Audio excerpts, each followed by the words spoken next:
আসসালামু আলাইকুম viewers, welcome back to my channel. আমি খালিদা আছি আপনাদের সাথে। তো শুরুতেই হচ্ছে উনি কিছু শপিং নিয়ে এসেছেন, সেগুলো আমি একটু টাইট আপ করছি। আর কিছু ফলমূল নিয়ে এসেছেন, ওইগুলোকে আহ, একটু ভিজিয়ে রাখার চেষ্টা করছি। আসলে ফলমূল গড়ে আনার পর ভিজিয়ে রাখলে সেটা আহ, অনেকটা ভালো থাকে, মানে ভালো হয় আমাদের জন্য। আর যদি লবণ পানির মধ্যে 20 মিনিট অথবা সিকড়ার পানির মধ্যে 20 মিনিট ভিজিয়ে রাখেন, তাহলে সেটা আমাদের জন্য অনেক মানে ফল ফ্রুটে যদি কোনো রকম ভাইরাস অথবা কোনো ব্যাকটেরিয়া থেকে থাকে সেটা নির্মূল হয়ে যাবে।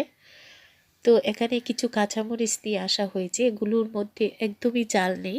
তো আমি এগুলো নিয়ে এসেছি কারণ ইফতার আইটেমের মধ্যে এগুলো, এই মরিচগুলা দিয়ে যদি পাকোড়া তৈরি করা হয় সেটা কিন্তু অনেক ভালো লাগে খেতে। অলরেডি কিন্তু আমার চ্যানেলে আপনারা চাইলে দেখতে পারেন, আমার ডেসক্রিপশন বক্সে সেই রেসিপির লিঙ্কটা দিয়ে দেব।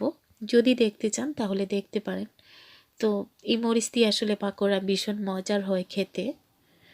আর আমি আস্তে আস্তে সেগুলোকে এভাবে ধুয়ে তুলে নিচ্ছি। আমি এগুলোকে আসলে ভিজিয়ে রেখেছিলাম। এরপর 20 থেকে 25 মিনিট রেখে এগুলোকে এভাবে তুলে নিয়ে আমি পানিগুলোকে ঝরিয়ে তারপর রেখে দেব। আর এগুলো এভাবে নিঃসন্দেহে আসলে ফ্রিজের মধ্যে রাখা যাবে।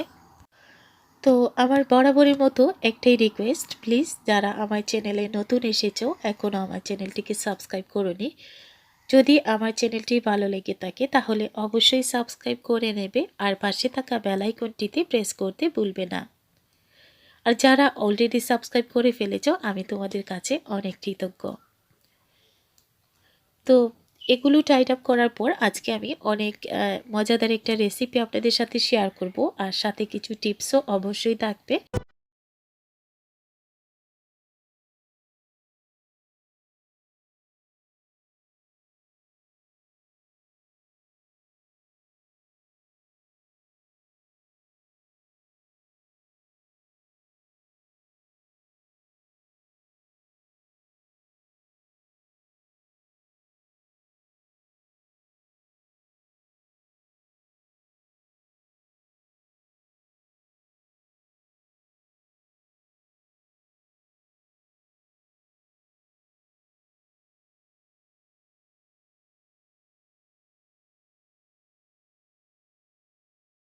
তো এগুলো তুলে নেওয়া হয়ে গেছে। এখন আমি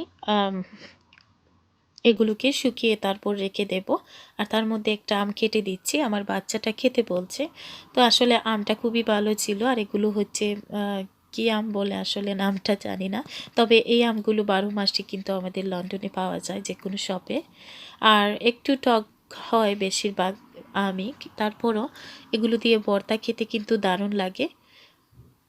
তো ভেতরটা দেখতে পাচ্ছেন কি, এটা কিন্তু ভীষণ একটা সুন্দর কালারের হয়েছে। আর খেয়েছিলাম, মানে অনেক ভালো হয়েছিল এটা। ইফতারের পর আমি খেয়েছিলাম। তো বাকি যে অংশটা রয়েছে সেটাকে আমি একটা এরকম রাফিং পেপার দিয়ে পেঁচিয়ে রাখছি। আর যদি আপনাদের কাছে এরকম কোনো পেপারস না থাকে তাহলে আপনারা পলিথিনের ব্যাগ দিয়ে এরকম পেঁচিয়ে রাখতে পারেন। এতে কিন্তু বাকি অর্ধেকটা নষ্ট হবে না। যদি আপনারা এরকম আম রাখেন তাহলে অবশ্যই সেটাকে কোনো কিছু দিয়ে ভালো করে মুড়িয়ে রাখবেন। আর যদি মুড়িয়ে না রাখেন তাহলে আমে কিন্তু কালো কালো দাগ পড়ে যায় এবং পরবর্তীতে আম বলুন আর যে কোনো ফল ফ্রুট বলুন কাটা অবস্থায় রেখে দিলে সেটা আর খাওয়া যায় না। তো ভিউয়ার্স, আমি আসলেই দুঃখিত আমার ভয়েসটা এরকম হয়ে যাবার কারণে। কারণ হচ্ছে আমি যখন ভয়েস ওভার দিচ্ছিলাম তখন আমি রোজা ছিলাম আসলে। তো এখানে হচ্ছে কলিজি, গরুর কলিজি। আর আজকে আমি এগুলোকে রান্না করব আর আপনাদের সাথে শেয়ার করব সেই মজাদার রেসিপিটা। তবে এখানে আর একটা টিপস দিয়ে দেই। আর টিপসটা হচ্ছে যে অবশ্যই রান্না করার আগে এগুলোকে হাফ বয়েল করে নেবেন। এতে কিন্তু প্রচুর পরিমাণে ময়লা বেরিয়ে যায়। আর অনেকে আমরা মনে করি যে এগুলোতে হয়তো বা কোনো ময়লা থাকে না। আসলে সত্যি কথা বলতে এগুলোতে কিন্তু প্রচুর পরিমাণে ময়লা থাকে, যা আমরা অতটা বেশি খেয়াল করি না। তো যদি বয়েল করেন তাহলেই বুঝতে পারবেন। দেখেন এটা বয়েল করার পর কতটা ময়লা বেরিয়েছে গরুর কলিজি এবং মাংস থেকে। আর যেহেতু এখন চারিদিকে ভাইরাস, তো আমাদের উচিত এগুলো একটু হাফ বয়েল করে তারপর রান্না করা, কারণ এগুলোতে যদি কোনো রকম ভাইরাস থাকে তাহলে সেটা একদম নির্মূল হয়ে যাবে, কোনো সন্দেহ নেই তাতে। তো এগুলো আমি এখন সিঙ্কের মধ্যে ফেলে দিচ্ছি, আর এগুলো এভাবে রেখে তারপর আমি ধুয়ে তুলে নেব। এভাবে ধুলে যেটা হবে যে একদম ক্লিন হয়ে যাবে, আর যেরকম দানা দানা ময়লাগুলো থাকে সেই দানা দানা ময়লাগুলো আসলে আর মাংস এবং কলিজির মধ্যে থাকবে না। এভাবে ধুয়ে নিলে ভালো হবে। আর যেহেতু এটা আমরা বাজার থেকে এভাবেই কিনে আনি, আসলে এগুলো কাটা থাকে না। আরেকটা টিপস আপনাদেরকে বলে দিই, আমরা বাজার থেকে কিন্তু একদম আস্ত কলিজি কিনে আনি, আর কলিজিকে ডিপে রাখার আগে অবশ্যই এরকম টুকরো টুকরো করে রেখে দেবেন। এতে কিন্তু আমাদের রান্নার ঝামেলা অথবা অতিরিক্ত কাজগুলো একদম কমে যাবে। যেমন আমি মাংস এবং কলিজিকে একসাথে ভালো করে কেটে কুটে ধুয়ে রেখেছিলাম, অলরেডি কিন্তু এটা ধোয়া ছিল এবং ডিপের মধ্যে রেখেছিলাম এভাবে ধুয়ে। এরপর বের করে আমি এটাকে বয়েল করে নিই। এটা কিন্তু ঝকঝকে পরিষ্কার হয়ে গেছে। এখন এটা ব্লেন্ডারের মধ্যে নিয়ে আরও কিছুক্ষণ আমি ধুয়ে নেব। আসলে ক্লিনিং জিনিসটা অবশ্যই রান্নার বেলায় একটু গুরুত্ব দিতে হয়। তো চলুন রান্নাটা শুরু করে দিই। এখানে আমি পরিমাণ মতো তেল দিয়ে দিচ্ছি। আসলে তেলের কোনো পরিমাপ হয় না, এটা আইডিয়া করে দিতে হয়। এখানে আমি দিয়েছি আইডিয়া করে, যতটুকু মাংস ততটুকু আইডিয়া করে দিয়ে দিলাম। আর তেলটা যখন গরম হয়ে যাবে তখনই আমি আদা রসুনের পেস্ট দিয়ে দেব। আদা রসুনের পেস্ট দিয়ে দেবার পর কিন্তু এটাকে ভালো করে লাল করে নিতে হবে, নইলে আদা রসুনের যে একটা কাঁচা স্মেল থাকে সেটা তরকারির মধ্যে রয়ে যাবে, আর স্মেলটা এতটাই বাজে লাগবে তরকারির মধ্যে থেকে গেলে, সেটার পরবর্তীতে আসলে তরকারির টেস্টটাই নষ্ট হয়ে যাবে। তো এভাবে একটু লাল হয়ে গেছে। এখন আমি দিয়ে দিচ্ছি পেঁয়াজ কুচি। এখানে আমি বড় সাইজের 2টা পেঁয়াজ দিয়েছি, একদম লার্জ যে পেঁয়াজ আছে সেইগুলো। তো 2টা পেঁয়াজে অনেকগুলা হয়েছে। তো এক কথায় হচ্ছে এখানে আমি প্রায় 2 কাপের মতো নিয়েছি পেঁয়াজ কুচি। আর দিচ্ছি তেজপাতা আর এলাচি, দারুচিনি, এগুলো কিন্তু এ পর্যায়ে দিয়ে দিতে হবে। আমিও দিয়ে দিলাম।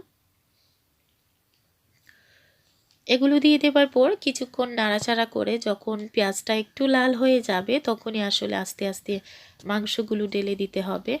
এ পর্যায়ে দিয়ে দিচ্ছি লবণ। লবণটাও কিন্তু এটা পরিমাণ মতো, প্রথম পর্যায়ে অল্প পরিমাণে লবণ দিবেন, একসাথে লবণ দিতে যাবেন না। আর এখানে দিচ্ছি জিরা পাউডার।